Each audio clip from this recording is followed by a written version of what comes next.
But you also had people that were very fine people on both sides. And the aliens would mind meld and give them the technology. They're bad aliens. So are you surprised the Nazis were influenced by demons? No, if demons are real, I would definitely think they'd be on the side of the Nazis. Yeah. McDonald's is connected to the Clintons. They chop up the bodies and put them into the sausage and hamburgers. People are being cannibalized. Look it up. And I'm watching CNN talk about this as violent white nationalist protests. We have done everything in our power to keep this peaceful, you know? It's Pepe's become kind of a symbol. Welcome to Yeah Nah Pasaran, a show about fascism and its gravediggers. I'm Cam Smith. I'm Andy Fleming. And this week we are joined by a man who needs no introduction. He's brave, he's free, he's causing mischief from sea to shining sea. It's Jason Wilson, our correspondent from Biden's America. How are you, Jason? I'm going well. Better than Biden's America, probably. I guess just to begin with, Jason, CPAC Australia is coming up. Aren't you lucky? We're oh so lucky. One, Andy Fleming has been repeatedly commenting upon the fact that one of their primary sponsors is Give, Send, Go, who, amongst other things, fundraise for a group who have multiple members in prison currently on terrorism charges, the National Socialist Network. Does that strike you as a little odd? So are you saying to me that are they like a gold sponsor on the literature or whatever, or are they fundraising on that platform? I think Give, Send, Go, a gold sponsor of CPAC. Actual name sponsor. Wow. Yeah. That's wow. I mean, I wonder if that's a good advertising move for them. I mean, look, Give, Send, Go, I've done some reporting on their multiple data breaches because websites are hard, I guess. It's not just, the National Socialist Network. I did see some of Andy's tweets about that, and it's astounding that something called the National Socialist Network is acceptable as a partner, effectively, to this organisation because Give, Send, Go are collecting a percentage of whatever they raise. But Give, Send, Go has never been particularly choosy about who they allow to raise funds on their website. They try and present themselves as primarily a Christian, almost faith-oriented website, but I mean, on the down low, I think their marketing has always been, their pitch has always been, well, if you've been banned from other online fundraising platforms, you'll be fine here. And in those breaches, we saw that people got mad with me because I revealed that a bunch of cops and first responders had donated to Kyle Rittenhouse. This was before Kyle's trial was completed. But stuff like that, the Proud Boys did a lot of fundraising on there ahead of J6, the Canadian trucker convoy. I mean, there's just doesn't seem to be much of a filter there, right? And Andy is right to raise the question about the National Socialist Network. I mean, I wonder, though, if a group's outside the United States and regulators or whatever the powers that be in the United States don't know or care about that, Give, Send, Go have got very few incentives to stop them fundraising, and all the incentives in the world to allow them to continue. What are the lads fundraising for? Is it just because they just want some money, or is there I think are they going various, hike or something? Various legal troubles. Oh yeah, right. So that's a classic, right? You go on there and try to raise money for your inevitable court battles. And some Proud Boys did that. So, yeah, I mean... I should add that the co-founders are speaking at CPAC as well. Okay. Well, that's again, that's something to look forward to. I mean, CPAC now... I mean, let's be clear. CPAC was always... When CPAC started, it was the right flank of the permissible. You know what I'm saying? Like when it first started, it was sort of right-wing Republican.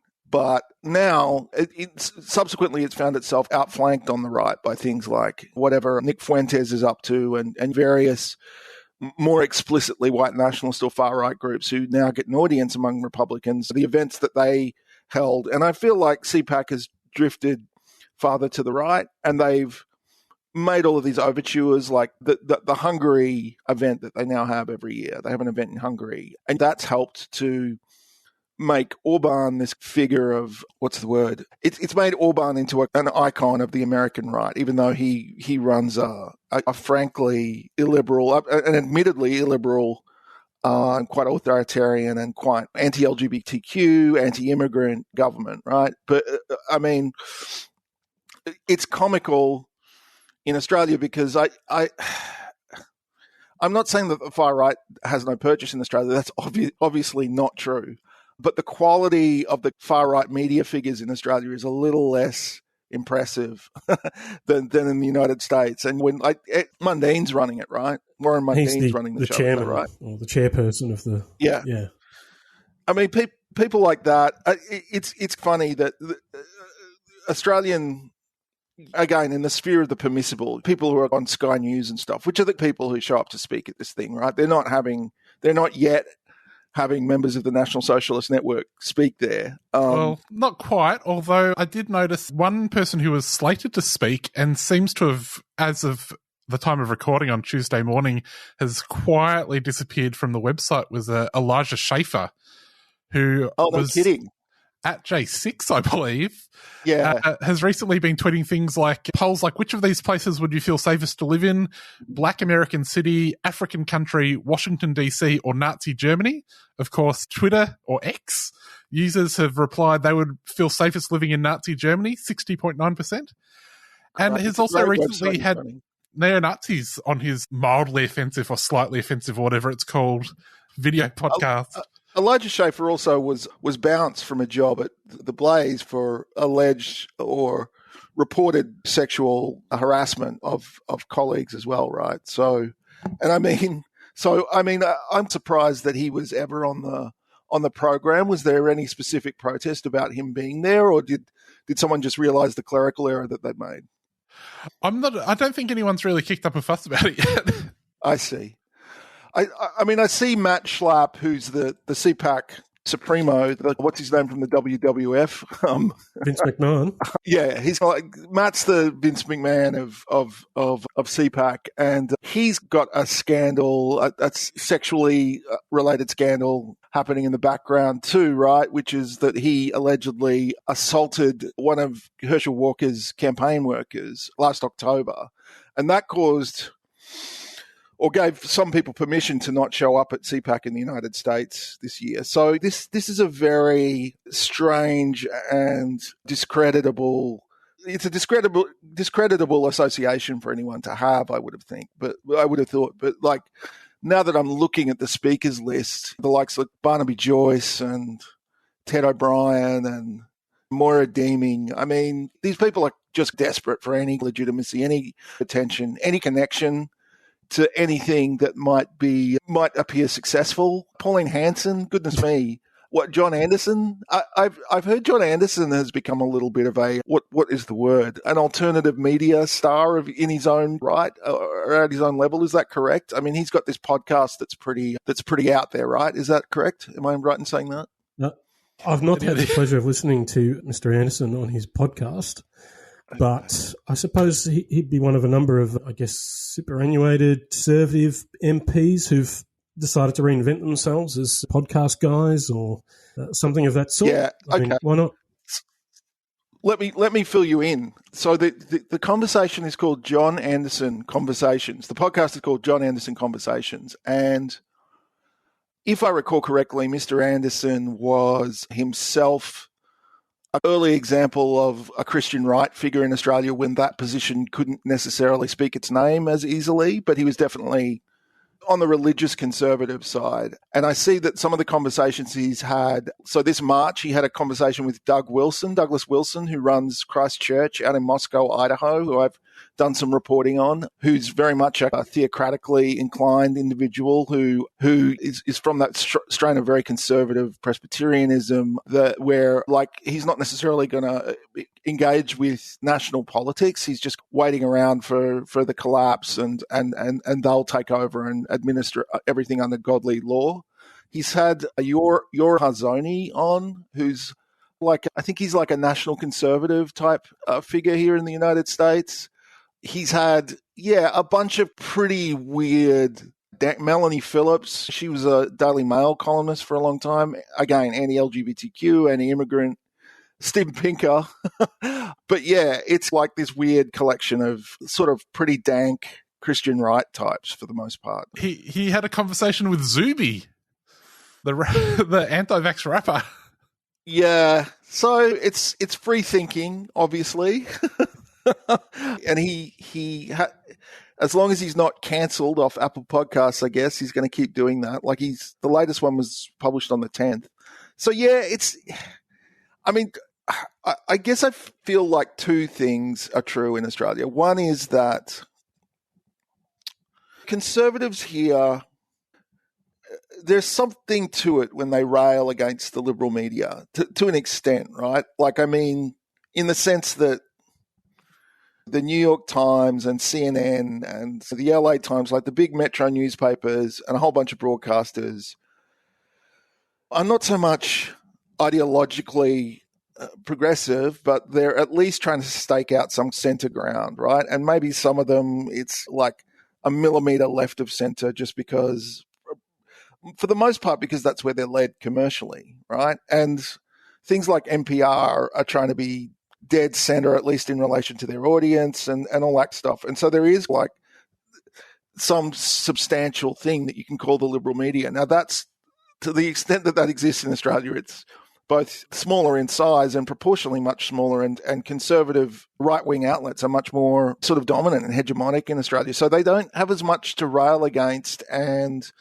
there's probably not quite the audience for any of this stuff in Australia that hasn't already been taken care of by the tabloid, the metro tabloids, right? Like the Murdoch papers. And so it's like they're in this weird space where Cam Wilson did some reporting a year or two back, and I followed up a little on that, where he was able to demonstrate that really what Sky News is, their business model effectively now is to make these, let's say, intemperate videos and post them on YouTube. And in fact, the greater part of their audience is overseas, a lot of people in the United States. And so these folks seem a little more, well, I don't know. Am I off beam here? I mean, do these folks seem a little more pathetic and marginal in Australia itself? And is some of this perhaps for the benefit of overseas, the overseas audiences that they perhaps do have, which are maybe in the United States where there's a Christian right or a far right audience that's much bigger and more viable and sustainable or something? I don't know. I'm just spitballing here. I think in terms of the media, that's true. I mean, I suppose some have argued in the past that it makes sense for media in a country like Australia, United States, to have a liberal bias for other reasons, principally commercial and so on. I guess the thing I wonder about in this context with these sorts of figures is it seems to be the case that there's a battle going on for control of the Liberal National Party, the coalition. And so some of what's being played out on the stage at CPAC and elsewhere is this clash between Liberals and Conservatives. And in that sense, it hasn't progressed as far as it has in the United States, where the Republicans are essentially a Trumpist project, it seems. So they have some consequence, but maybe more in terms of just the opposition to Labor and the Greens and what that consists of. And it's unclear to me if the path that's being pursued of this quite reactionary form of politics is going to succeed in the end. But certainly if you look at, I guess, when was it? It was only a few years ago that Nine gobbled up Fairfax, and I think it's declined in the sense that it's becoming more illiberal in many ways, or at least certainly less popular. And the liberal media space has been occupied by publications like The Guardian and so on, which have, I think, a smaller audience in some ways than a national one, but represent those kinds of liberal or left liberal views much more effectively than The Age or the Sydney Morning Herald or what have you. So, but certainly I don't know. I mean, there's also still, I guess, a struggle over to develop some grassroots movement outside of the churches. I mean, maybe that will eventuate, and I think there's experimentation going on as to identifying those issues mostly imported from the United States, that are going to galvanise the population at the ballot box and on the streets and generally. So I think my reading is it's in a certain state of flux. But yeah, I don't disagree with what you said.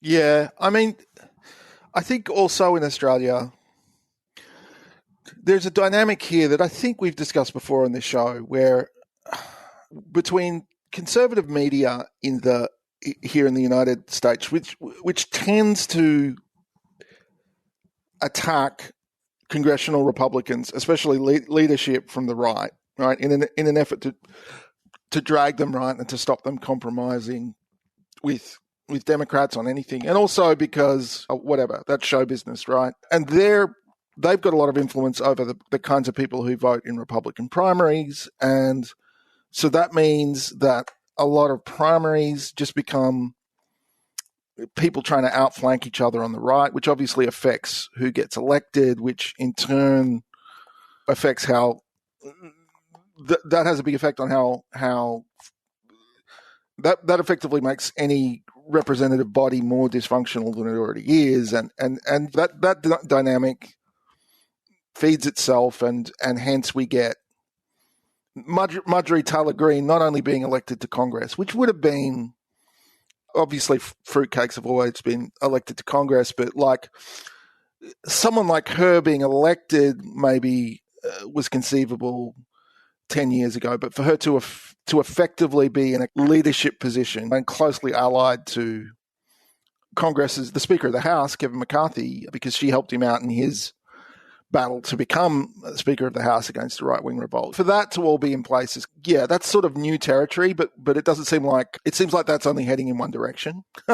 Like there's going to be more folks like her elected, and the Republican Party is the Republican Party of old, the Paul Ryan, Koch brothers Republican Party is basically being hollowed out, and now you've got something that's a lot closer to the kinds of positions that you might associate with historical fascism, other things like that. I did see Laura Loomer was partying with the Donald the other day, so that's a promising future. Yeah, and like, again, I think that there are a lot of people that question, do they really mean it or are they just grifting, is like a meaningless question. Like it's, yes, like to both. And those kinds of figures are increasingly prominent now too. Now, for better or worse, Australia's electoral system, compulsory voting, and the fact that executive power is mediated by the parliament, for better or worse, that tends to both drag things to the centre, which is bad. I mean, you look at the current federal government and you can understand why that has some really bad ramifications, right? But it also, I think a parliamentary system can, I don't know. I mean, I'm not sort of like, this is not me offering a full-throated defense of the Westminster system, but like, if there is just a two-party system, as there is in the United States, with no real oxygen for anything else, the far right has a very clear project, which is to take over the right-leaning party of government, and that's what they've done. And I guess they're trying to do that in Australia too, to some extent, or that's always a tension in the Liberal Party. And yeah, like moderate Liberals don't really exist anymore in the same way that they used to. But I think there's, put it this way, there's not the very aggressive dynamic pushing one party who will eventually win another election, a national election, pushing them further and further to the right in a way that's frankly alarming. There's not anything, I don't think, pushing the Liberals to adopt like a DeSantis platform, right, where we're going to like ban gender studies and like, I don't know, fly immigrants to New Zealand or something. There's not that yet. And it may happen, because the other thing about this CPAC thing is that I've said and written this many times before, but you can see it in action a lot of the time. Australian Conservatives really don't have a lot of ideas of their own, and they are very dependent on the ideas that are generated in the United States. And once upon a time, the ideas generated in the United Kingdom, maybe that's a little less, there's a little bit less violency in terms of UK politics now for them. But And in turn, I mean, the one thing that they did generate and was more broadly adopted was the treatment of refugees, right? Which is like standard operating procedure in a lot of European countries now, and isn't yet in the US, interestingly, although they're chipping away at it. But yeah, I just think for now, I always forget which one's centrifugal and which one's centripetal. I think centrifugal, there's more centrifugal force in Australian politics, I think. Whereas the US is like symmetrically pushing one side of politics really quickly into more and more extreme positions. And so CPAC in the US is more representative of a tendency that has power in states and may have state power at the national level sort of any time next November. And they will eventually, again, have executive power in this country. So it's a little different. I mean, I wouldn't want to be accused of soft-soaping the situation in Australia, which I understand is not great, but the dynamic is just slightly different in electoral politics. Jason, you recently wrote an article in The Guardian about Thomas Klingenstein, the far-right financier giving millions to the Republican Party to fight woke communists. Could you tell us a little bit about what you found when you looked into some of these campaign donations? Yeah, look, I'm not the only one taking more interest in the Claremont Institute. The Claremont Institute is a non-profit think tank. It's based in Claremont, California. It's been there, I think since the 60s. But it's long been home to sort of heterodox thinking on the right and thinking that is less, in the past at least, they've been less attuned to electoral politics and more attuned to an intellectual project. And without getting too far into the weeds about it, some ideas about executive power and stuff going back to the Civil War and basically they've been what's the expression? They've been plowing their own furrow quietly until the Trump era, and during the Trump era they really came to the fore and seized intellectual leadership on the right. So famously, they published the Flight 93 election essay by a guy called Michael Anton, who went on to work in the Trump White House. And that case was like, well, Trump sucks, but Hillary would be such a disaster that it's like we've got to seize control of the plane, and Trump is the way to do it, like the passengers on Flight 93 and 9/11 did. Like we need to heroically intervene to stop the country plunging towards disaster. And it's a little dramatic. They increasingly became this home for this intellectual current that was pro-Trump, which seemed like a really wild idea in 2016 because the Trump campaign did not necessarily seem to be powered by any very complicated ideas. But really what's happened over that period is that, and there was a decent enough profile of the institution in the New York Times last year where they talked to insiders who had said that basically when Trump came along, they decided to become more attuned to electoral politics and more focused on electoral politics. And they covered the fact that Klingenstein had been not only the board chairman, but the biggest donor to the Claremont Institute for more than a decade. So I followed up on that, but I also made the point that he's now actually fairly aggressively making his presence felt as a political donor as well, something that he just really didn't do very much at all before 2020. So since 2020,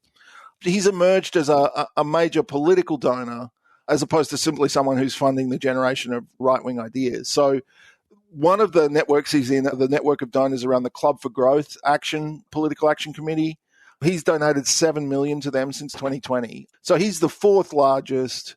I mean, that doesn't mean – so the largest is donating 10 times that. That's Richard Uihlein, who is a billionaire in the Midwest. One of the things he does is sells mail-order office supplies for companies, stuff like that. And there's another one, Jeff Yass, who's given $51 million. Virginia James has given $14.5 million. But all of those people are long-standing, big money, conservative donors. And the Club for Growth, as the name suggests, has mainly been about limiting the size of government. But he seems to have attracted them to donate to more, frankly, far-right ideological causes of his. Now, one of the things he's also done over the last couple of years, after being fairly in the background in political, in terms of electoral politics, and even in terms of propagating these ideas that the Claremont Institute generates. He's been pretty in the background, but now he came out after Rush Limbaugh noticed a speech he did. He created his own PAC to fund the creation of a number of videos where he was the main speaker, and the subject is really about what he's talking about in the videos is really an all-out war on the left. It's not explicitly eliminationist, like we have to kill them all, but it's saying we can't live in the same society as these people. Woke communists are going to destroy America. We need to sort of like stamp all of this out. And it's fairly frank in its authoritarianism and in its intolerance for any dissent from his version of American history and the sort of true American way of life and way of thinking. And he's also very, talking about woke communists and stuff like that. Like he's really characterizing his perceived enemies in the darkest possible terms. And so the worry in the story is that he's entering this network of donors, encouraging them to donate to causes that he's really set up and that he's the principal donor for. And he's also happens to be a fund manager. Like he basically runs sort of a boutique investment fund worth a couple of $1 billion where he invests people's money for them and makes money for them. So he perhaps can talk to these kinds of people. And the worry I got from sources was that maybe he's not only being more explicit about supporting Republicans in electoral contests, but he's also trying to enter this world where he can get folks with more money than him to support the kinds of stuff that he wants to do. Well, Jason, just on that Flight 93 paper, I think it's sort of telling, if you follow the metaphor, basically they're saying Democrats getting in was so dangerous that we need to crash the plane into the ground. Yeah. So, and that gives you pause, right? And I mean, I think the thing to say about the Claremont Institute and large sections of the right in the US, including people I'm looking at for upcoming stories, they're very, very explicitly, frankly, unapologetically anti-democratic, right? They're very keen to portray the left, which is everyone left of Hillary Clinton. You know what I mean? Like, there's no differentiation between the radical left and Democrats. And in fact, there's all kinds of conspiracy theories which they present as settled fact about the Democratic Party giving marching orders to anti-fascists or to street protesters in 2020, as if they're just the same blob. And they're very frank about seeing all of those people as an internal enemy that has to be extirpated from the country. And once you're thinking and speaking in those terms, if Flight 93 is like American liberal democracy, which is how a lot of them talk, right? Like there's only going to be, for a lot of them, there's only going to be an authoritarian resolution for all of this stuff. I'm looking at people now who are talking more about the lessons that can be drawn from historical events like the Spanish Civil War and the Finnish Civil War, right? Where right-wing authoritarians defeated leftist revolutions and then treated their perceived internal enemies in pretty brutal ways. And I mean, the Franco dictatorship lasted for decades after the Civil War, as you would know. That's like what they're envisioning. They're not. I think we're getting to this point because Republicans, and just to distinguish between Republicans and these right-wing intellectuals for a second, although it's not that much of a meaningful distinction, but Republicans, I think, are starting to realize that it's going to be increasingly difficult for them to win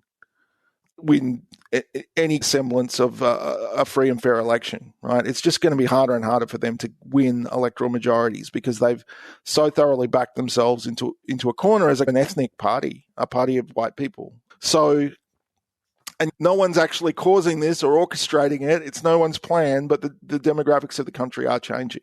And so I think that's one thing that's going on. And so the incentive structure around competing in elections has changed, and you've got these people now who are drawing comparisons with the Spanish Civil War or Finland between the wars. And in both of those cases, there were actual leftist revolutions, right? I mean, like, there's nothing like that that's happened in the United States. I mean, they're talking this way about the Democratic Party, which is a center-right party, let's be honest. So, yeah, that's dark, and that talk and that thinking seems to be attracting more and more money, more and more interest. They seem to be building out think tanks and political consultancies and even companies devoted to telling people how they can do their shopping without giving money to woke companies and stuff. And that talk is, and there's, again, we've been over this situation again and again in our conversations, but there's no one within conservative politics or right-wing politics sort of telling these guys to knock it off, right? I mean, quite the opposite. Anyone who might be able to do that just has no credibility with anyone on the right side of politics. So that stuff is getting a little darker and a little bit more prevalent and a little bit more influential especially since January 6th, I think. And the way in which January 6th has been rewritten as those people are political prisoners and they've been framed up, and maybe the whole thing was an FBI op and all that stuff. Like, basically the restoration of the innocence of all these Jan 6 protesters seems to be a key part of the project as well. I mean, I don't know. I mean, like, the comparisons with Spain and stuff, the comparison they want to run is that what happened in Spain was really the left's fault because they just tried to discredit every right-wing electoral victory. So in a way, it was the Republic that brought itself down. That's the arguments I'm seeing run, and that's supposed to be instructive of the present. And I'm not an expert on the Spanish Civil War, but I'm not sure if that's the way it went down. And so there's a view of history that goes along with all of this as well, which is at once broader than what you got from the Christian right and stuff in the 90s. Like, there appears to be more erudition there in the sense that they're actually talking about the Spanish Civil War, but it seems to be a very distorted picture of that. I mean, I don't know what either of you think about that, or if you're seeing any of that in Australia specifically as well. Well, it's certainly the case that what animated the right at the time and what led to the coup was the claim that the Republicans had won office in Spain illegitimately. It was an illegitimate government. But the concern was that it was essentially a communist takeover of the country. And so there are all kinds of forecasts of doom. But, I mean, it's certainly the case that modern Spain has a long history of quite intense and often bloody class struggle. And this was an attempt by the old regime to reimpose its order on the unruly workers and peasants. And, I mean, the consequences were horrific, obviously. And I'd recommend Paul Preston's book on the Spanish Holocaust if anyone's interested. He's also just recently released another, which is examining, I think, the ideological basis for the genocide that followed in the church and elsewhere in Spanish society, which I've not read, but looks fascinating. So the same kinds of themes are present, I guess. Insofar as there's any equivalent, the closest I could think of in the United States is it seems to be that the labour movement is beginning to take some forms of action, which I think is concerning to many billionaires. But I also wondered in terms of Klingenstein, how is he situated in terms of the other billionaires we've read about or heard about that are sponsoring all kinds of right-wing propaganda outlets? Is he distinctive in some way, or just how would you? He's not quite as rich, I don't think. Like, he's not as rich as a Richard Uihlein. Like, when you're getting into tens or hundreds of billions of dollars, he may well be a billionaire. It's difficult to tell, and he's not talking to me. So, but I think that he's more of my read on him is he's someone who can move in that world and talk to those people, but he's really more like a professional ideologue. That's how I see it right now. That he's more like someone who's trying to. encourage people like that to adopt this more aggressive, anti-left form of politics. I mean, the thing is, too, that he's really sharpened something, a tendency that's been developing for a really long time, which is, when I first moved here in 2013, so 10 years ago, second term Obama, I mean, the right really was talking a lot about what they called Islamic terrorism or whatever, Islamist terrorism. So terrorist attacks on the United States, maybe by people who live here, maybe by others outside. And like the United States was still significantly involved in both Iraq and Afghanistan at that point. And the war on terror, Obama chose not to definitively put an end to that. And so it was still technically going on. And so all of those, the object of fear that the right was really working on was this specter of the Islamic, Arab, usually terrorist, right? That was the boogeyman that they were working really hard. That's changed, though. And I think it started to change around Ferguson and stuff like that, and then really accelerated after Trump came to office. Yes, there's still a lot of anti-immigrant talk. That was a big bugbear back then, and still is. The idea of this the permeable southern border where people can just stroll through and start living in America, like that's still around. But really, that they really almost exclusively talk about internal enemies now. It's really changed. It's not an argument between Americans about what the actual dangers are in the world, like climate change versus 9/11 style attacks. On the right, it's really become this idea of the other side of politics. Half the population, give or take, is this existential threat to the country. And they've really just stopped. The right, to a large extent, it seems to me, have stopped talking about foreign affairs, unless it's Russia, unless it's like the US should sort of like stop supporting Ukraine in its war against Russia. And there's some stuff about China, like China is certainly portrayed as a threat, but it almost seems like an afterthought compared to the way that they talk about Antifa or George Floyd protesters, which seems to me to be a pretty lightly coded sort of reference to black people in general. And there's even this weird, it's on the margins at the moment, but there are signs of this rapprochement between elements of the right and conservative American Muslims who there have been instances where conservative American Muslims have taken power in local municipal elections and have enacted policies that are conservative and are kind of congenial to a lot of these people. And there are people talking about those folks as potential allies in a similar way to the way they talk about conservative Latinx people as conservative Hispanics as potential allies. And so that's a big change. And I think it's part of what I think is a changing of the guard on the American right. I mean, the old style Christian right, the white evangelical Christian right, are obviously still around and obviously still capable of mobilizing voters. But I think that there was an American nationalism that was still very much in the air when I arrived, which was a loyalty to the American empire, a sort of fealty to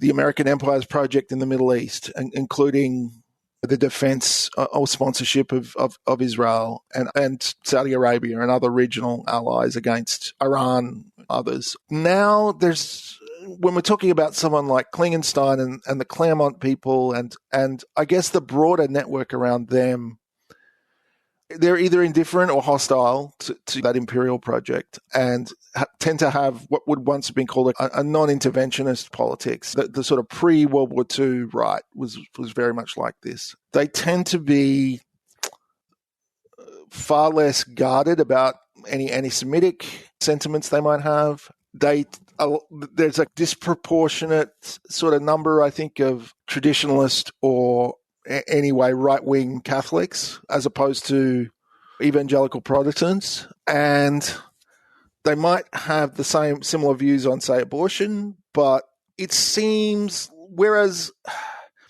the evangelical Protestant dominated Christian right was a little more prepared to look beyond America.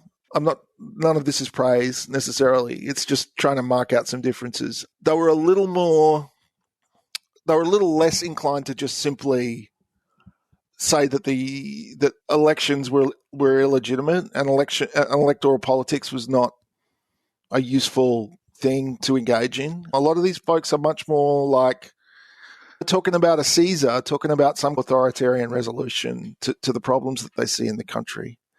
And yeah, if they are American nationalists, it's hard. It's easier to see them as racial nationalists a lot of the time, who feel like affinity to things like the Orban regime in Hungary and to European far right movements. And it's a little less flag wavy because they really see the American, the project, whatever, the American experiment, phrases like that. They see that as having failed and being at an end, and that the country really needs to.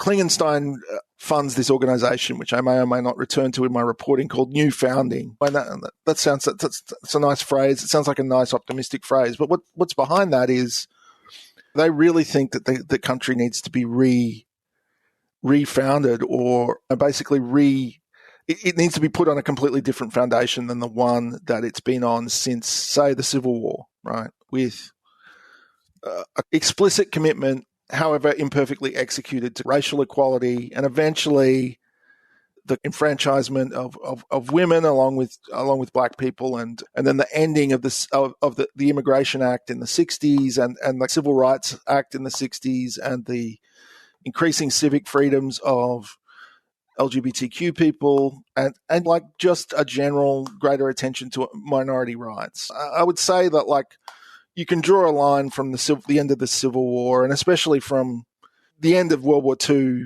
to now, and they really just want to unravel a lot of that, and they are. I mean, abortion rights have been unraveled.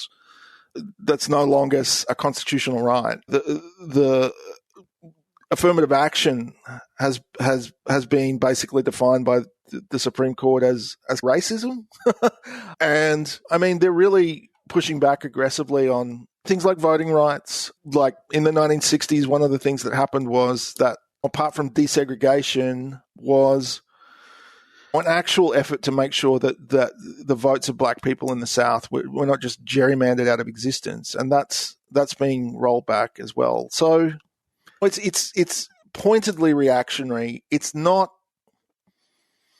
doing a pantomime of liberalism like conservatives since the Second World War sometimes found it necessary to do, to characterize their concerns as more about the size of government and about personal freedom. This is much more, letting women vote was a bad idea. Like, you'll find people saying that in these circles and things like that. And it's different. Something's changed, and it's not, while I'm not suggesting that the Christian right, the old style Christian right, was like preferable, this definitely doesn't seem better.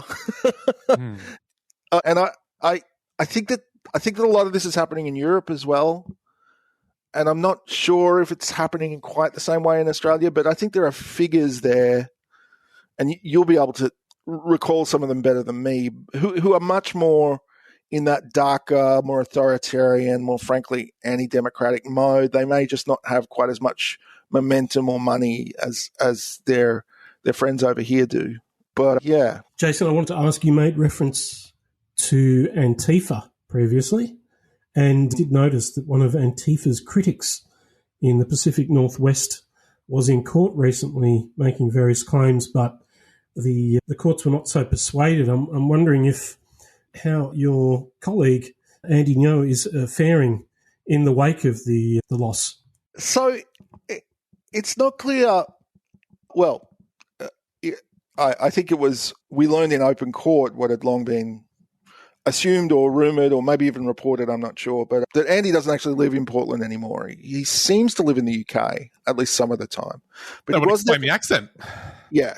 But he was there and you'll actually see that he appears on a lot of pretty dank right-wing podcasts in the UK from time to time. But yeah, Andy commenced his suit, in 2020, I believe, early 2020. So it's been quite a while. And it's been quite a tortuous route that the case has taken.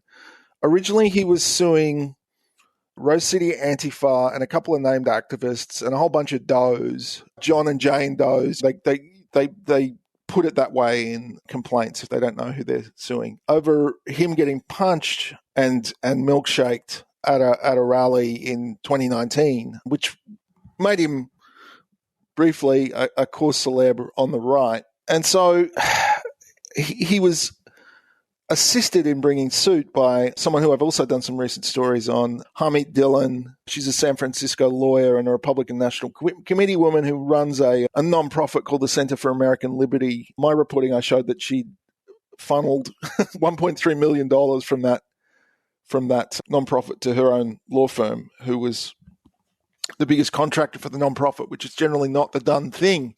Anywho, by the time it actually got to trial, though, the basis for the suit had changed considerably. And along the way, the judge found that Rose City Antifa was not like a common law entity. Like there's nothing there to sue, in other words. They just decided that Rose City Antifa did not have a legal existence. It didn't have any member lists. It hasn't filed any paperwork. They just could not, and they couldn't serve anyone. So it all became, that disappeared. And then it wound up in the end that Andy was suing a number of named activists over a completely different two incidents that happened well after that incident at the protest, where one was an altercation between him and a guy called John Hacker in a gym in Portland, and another was during the 2020 protests when he was, according to what went down in the courtroom, he was like chased and he was posing as an anti-fascist, and then he was noticed by someone and he had to run and he was chased to his hotel and claimed that he'd been assaulted there. And basically, to the extent that he was able to establish that any of that had happened, he was not able to establish that any of the people he chose to bring suit against were liable for anything that might have happened to him in those incidents. So, yeah, basically, he tried to sue some people and failed. And like, Harmeet Dillon has been really good at launching lawsuits in a flurry, getting a whole bunch of publicity, getting on Tucker Carlson's show back in the day. And then some of those cases, especially during the pandemic, she launched a bunch against California Governor Gavin Newsom over his pandemic conditions. And most of those were either voluntarily withdrawn or dismissed by a judge, or some small technicality was proved by her lawyers, but nothing much really came of any of it. So she wasn't anywhere to be seen, nor was anyone from her firm. There were a couple of lawyers representing Andy that used to work for her firm. Neither of whom are barred in Oregon. The lawyer who was barred in Oregon, and you do need at least one, is a guy called James Buchel, who I reported on way back in 2017 as someone who was going to hire the Oath Keepers to protect Republicans participating in local parades and stuff. But he wasn't anywhere to be seen either. And I just wonder, there was a little bit of commentary from the right in the wake of it, like how it was all a terrible injustice. But I wonder if Andy's day in the sun might have passed at this point.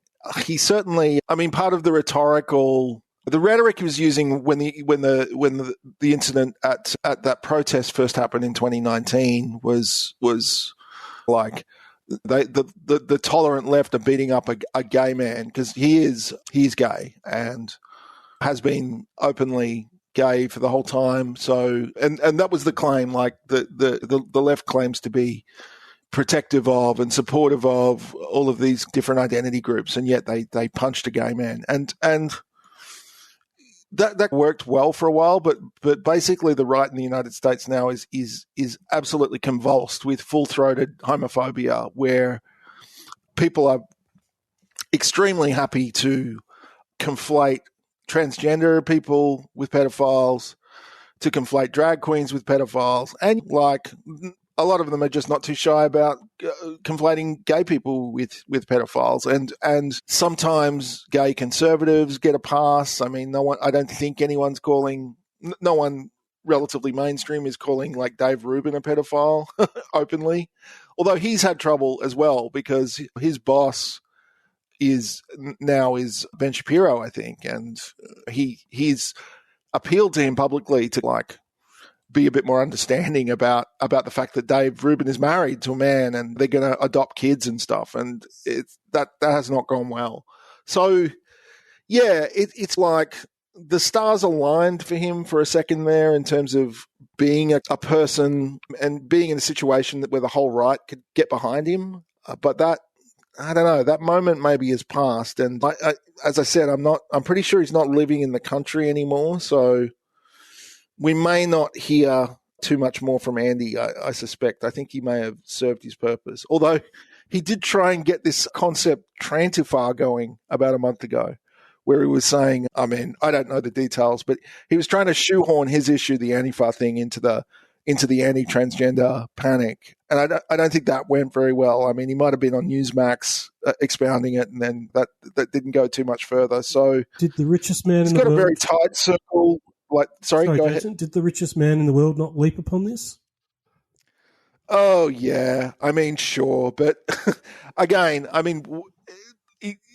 A week later, and we're talking about him backing out of a fight with Mark Zuckerberg, right? So Elon's attention span is pretty short. I think he seizes on things that in the moment that will get him attention, but I'm just not sure how broad the commitment is on the right to Andy's cause specifically. And I mean, Antifa are going to be a perennial bugbear, I think, for these folks now, but they're just a little more focused now on drag queens and the fact that trans people exist. He had a red hot go at conflating those two things, but the powers of concentration in conservative media are not sufficient to hold those two ideas in their head at the same time. The milk may have soured for Andy. What a shame. Well, Jason, on that note, an actually cheery note for change, we will leave it there. Thanks so much for joining us. So if people want to find you, of course, you're on X. I am on X. You're on Mastodon, and you're on Blue Sky. I think my X bio has all of the relevant links, though. So I'm Jason_A_W on X. Yeah. On X.com. Well, Jason, thanks so much for joining us. Andy, we'll be back next week. We will. See you later. Bye-bye.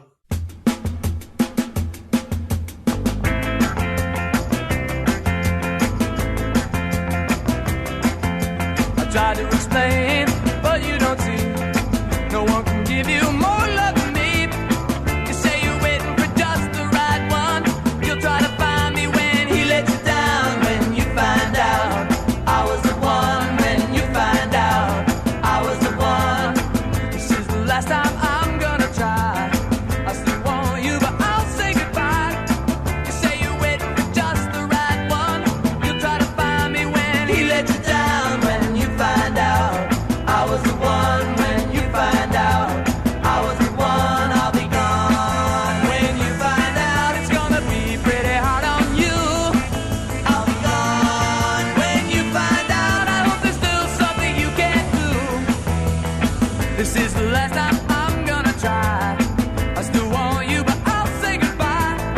You say you're waiting for just the right one.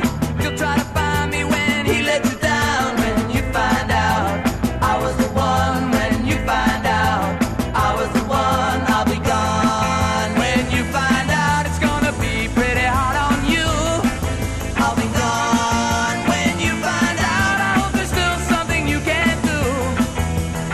This is the last time I'm gonna try. I still want you, but I'll say goodbye. You say you're waiting for just the right one. You'll try to find me when he lets you down. When you find out I was the one. When you find out I was the one. When you find out, oh, when you find out, yeah, when you find out, oh, when you find out. Have you experienced or seen racism against blackfellas? Report racism against First Nations people with Call It Out, an online register to expose racism. Stand up, be heard, call it out. Go to callitout.com.au. A 3CR supporter. Australia's energy market is broken. Right, but CoPower gives you better energy? Nope, no retailer can control where the electrons they buy off the grid come from. But as a CoPower member, you can vote on where 100% of revenue goes. So instead of corporate profit, your energy bill builds the world you want to be a part of. That's cool. Learn more about the solidarity economy and CoPower today and take the power back. Victorian energy fact sheets and basic plan information documents are available at cooperativepower.org.au. For clear advice on the right plan for you, contact us on 03 9068 6036. A 3CR supporter.